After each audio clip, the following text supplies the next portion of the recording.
Bonjour à tous, ici le capitaine Soviet, je vous souhaite la bienvenue dans ce premier briefing vidéo. Aujourd'hui nous allons voir la période qui a précédé notre campagne actuelle, c'est-à-dire celle qui s'étend de 2009 à 2016, et ce principalement sur les activités militaires en fait qui se sont déroulées dans la province de Firuzabad, province que nous occupons actuellement et dans laquelle nous sommes actuellement en train de mener campagne.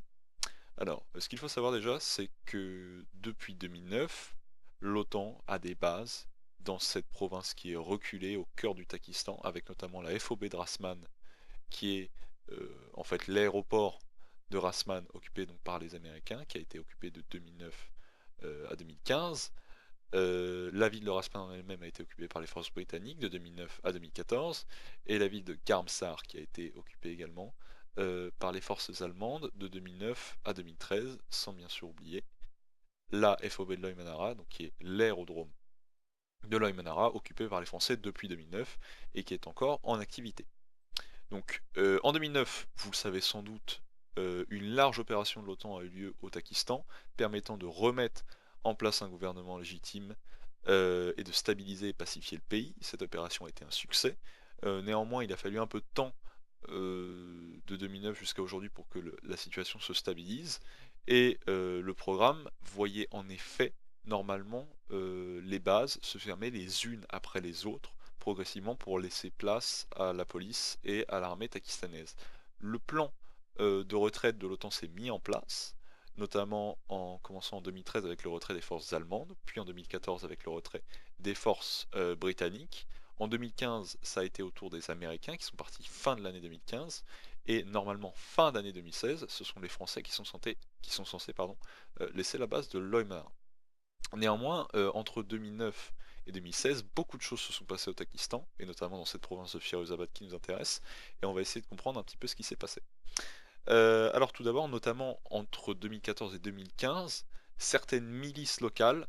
se sont un petit peu réveillées alors qu'elles étaient endormies, et ont notamment constitué des poches au niveau du col de Narandare, au nord de Anar, et dans le désert de Saram, et également vers Ravané. Voilà, donc une poche en gros au nord-est, nord-est oui, de la zone, qui était donc très active et dans laquelle nombreux miliciens tentaient de recruter et tentaient de mener des opérations. Ces forces-là, donc ces milices, ont été combattues vigoureusement par le 75e régiment, qui a par la suite découvert que l'une des têtes de cette organisation, de ce conglomérat de milices, était en fait donc un homme prénommé El Sharawi. Donc El Sharawi, qui était le chef de ces milices locales, devait impérativement être arrêté ou éliminé pour permettre aux activités de cesser. Néanmoins, la zone étant assez vaste et les recherches étant assez compliquées, durant l'été 2015, on a fait appel à un autre protagoniste dans cette opération, son nom El Lefa, qui nous a permis donc de localiser El Sharawi et notamment dans la ville de Ravané, où fin 2015 une opération a été menée et enfin fin de l'été 2015 une opération a été menée et nous a permis donc de l'éliminer une bonne fois pour toutes et par la même occasion de disposer de ces différentes poches de milices constituées. Néanmoins, un accroc dans l'opération, El Lefa qui avait été transporté par hélicoptère a réussi à faire abattre l'appareil au-dessus de la ville de Zavarak. Et l'hélicoptère étant en relativement bon état, l'équipage a été exécuté par des membres de l'État islamique, et El Lefa, qui entretient des liens avec l'État islamique, a été évacué vers le nord du pays où il a pu rejoindre probablement la Syrie et l'Irak, où il a séjourné pendant un an. La situation aurait pu en rester là et le plan aurait pu se passer correctement, c'est d'ailleurs ce qui a poussé les Américains à se retirer en 2015. Néanmoins, les Français qui sont restés sur zone ont pu constater au début de l'année 2016 un regain d'activité, notamment dans l'ouest du pays et dans les villes de Muladost, de Kuchab et de Saké. Dans ces trois villes, là encore, beaucoup d'actions insurgées, d'IED, de Suicide Bomber et toutes les actions que vous avez pu voir en partant en opération avec nous. Et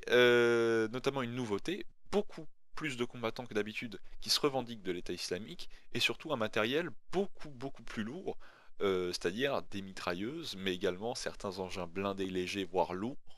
et notamment certains confisqués à l'armée pakistanaise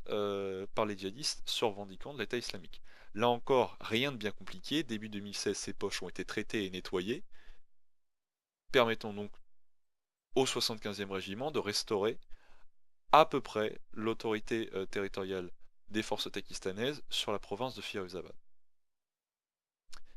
Fin mars, nous avons envoyé deux équipes, l'équipe 2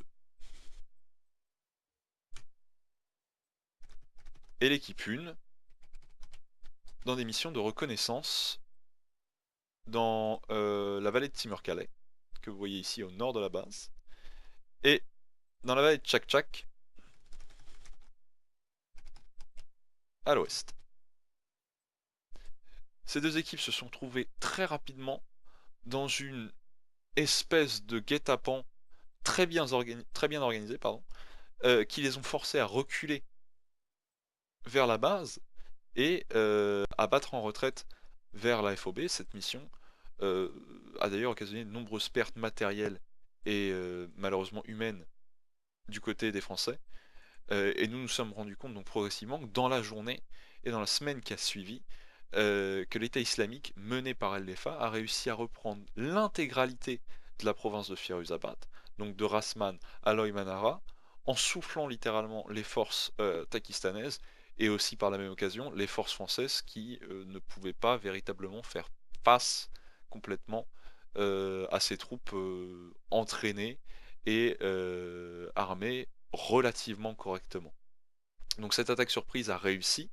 et très rapidement, malheureusement, le 75e s'est retrouvé retranché dans sa base de Loy Manara, c'est-à-dire littéralement encerclé par les djihadistes, comme vous pouvez le voir ici, et a dû mettre en place une opération de contre-attaque